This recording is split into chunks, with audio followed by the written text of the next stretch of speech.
ကျွန်တော်ဖေကလေသူကမိမရတယောက်အနေနဲ့မွေးဖွားလာခဲ့တာဆိုပေမဲ့နေဆက်ကအချစ်ဇလန်းတွေကိုအရန်ယူတတ်ခဲ့တာသူဗျာမိသားစုကဘလောက်တားတာဆွတ်တင်စစ်တဲ့ထဲဝင်သွားခဲ့တာသူမသွားခင်မှာကျွန်တော်အဖွားကိုတူတူလေးမှာသွားခဲ့တယ်ငါပြန်ပလာတော့ရင်ငါမိမကိုရွာလေးကမုတ်ဆိုးစီရောင်းစားလိုက်ပါတဲ့အဲ့ဒီမုတ်ဆိုးကခြေတော့တစ်ခါမတန်ပေမဲ့ခွန်အားကတော့ကြောက်စရာကြီးလက်သီးတစ်ချက်တည်းနဲ့ကြားကိုတော့ရှင်းထုတ်ပြလိုက်တယ်လို့ပြောကြတယ်နောက်ပြီးသူကအရင်မိမကိုလည်းမတော်တဆအနားယူအောင်လုပ်ခဲ့ဘူးတယ်လို့တတိယထွက်နေတာ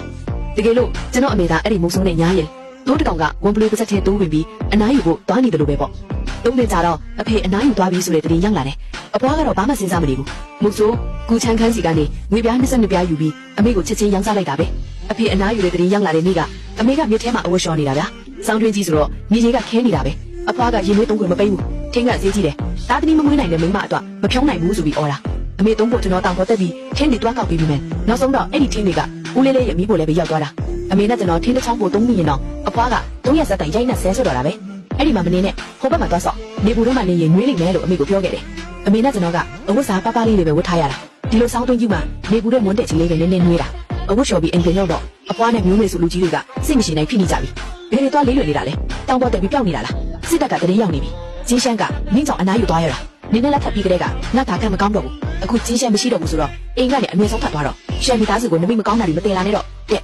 အပေါ်ကကျွန်တော်တို့ကိုအိမ်ကနေနင်းထုတ်ဖို့ပဲစိတ်ဆောနေတာအဖေအနားယူသွားတာကိုဝမ်းနေတဲ့ပုံတော့မပြတ်ရွာထဲကခွေးတကောင်အနားယူသွားတယ်လို့ပဲသဘောထားတာအမေကဘာမှပြန်မပြောဘူးကျွန်တော်လက်ကိုပဲတင်းတင်းဆိုထားပြီးသမီးလေးကိုပဲခေါ်သွားလို့ရမလားလို့ပဲမင်းရှာတယ်အဲ့ဒါကတော့မုံစိုးကပတ်စံထပ်ပေးမပေးပုံမတည်တာပေါ့ဒီလိုကောင်မလေးကိုကုန်တယ်စီရောက်ရင်တော့ငွေပြား20ပြားရသေးတယ်လို့အဖွားကပြောတယ်အဲ့ဒီစကားကြားတော့အမေကကျွန်တော်လက်ကိုပိုးပြီးတင်းတင်းကက်ကဆုပ်ကိုင်းလိုက်တယ်အဲ့ဒီနောက်အဖွားနဲ့လူကြီးတွေကကျွန်တော်တို့ကိုကူချန်ခန်းအိမ်ကိုမောင်းထုတ်သွားကြတယ်သူကအိမ်မှာဓာတ်တက်လက်ကိုတွှွှွှနဲ့သွေးနေတာဗျာသူ့ရဲ့ကျိုးနေတဲ့ခြေတော့ကကိုယ်လို့မရတော့ဘေးကိုဆန့်ထားရတာကြည့်ရတာတမျိုးကြီးပဲမျက်နှာမှာလည်းအမာရွက်အဟောင်းအီးရှိနေတော့ပိုပြီးကြောက်စရာကောင်းနေတယ်ကူချန်နန်းကကျွန်တော်တို့ကိုကြည့်လိုက်တော့ကျွန်တော်အမေနောက်မှာပုံနေတယ်ဒီမိမအတွက်ငွေပြား20ပြားရတာများလာပြီထပ်ပြီးမတောင်းနဲ့တော့လို့သူကပြောတယ်သူကအမေနဲ့လက်ထပ်ဖို့ရောဝန်ထိုကလိုကီတဲ့ကျွန်တော်ကိုလက်ခံဖို့ရောစိတ်မပါတဲ့ပုံပဲအဖွားကအတန်ကျဲကြီးနဲ့ပြောတယ်ငါသားကအရင်တုန်းကနေ့အသက်ကိုကဲခဲ့တာအခုသူအနားယူသွားပြီဆိုတော့နင်းကသူ့မိမကိုကျေးဇူးဆက်တဲ့အနေနဲ့ကြည့်ရှုရမှာပေါ့ငွေဆက်နေပြားထပ်ပေးရင်ဒီကလေးမကိုပါနင်းသမီးအဖြစ်ပေးလိုက်မယ်တဲ့တနေ့လုံးနေမှာငွေပြား23ပြားတော့မရှာနိုင်တဲ့သူတွေအများကြီးရှိတာကျွန်တော်ဒီလောက်ဒါမှမရှိတာသိနေတယ်အဖွားက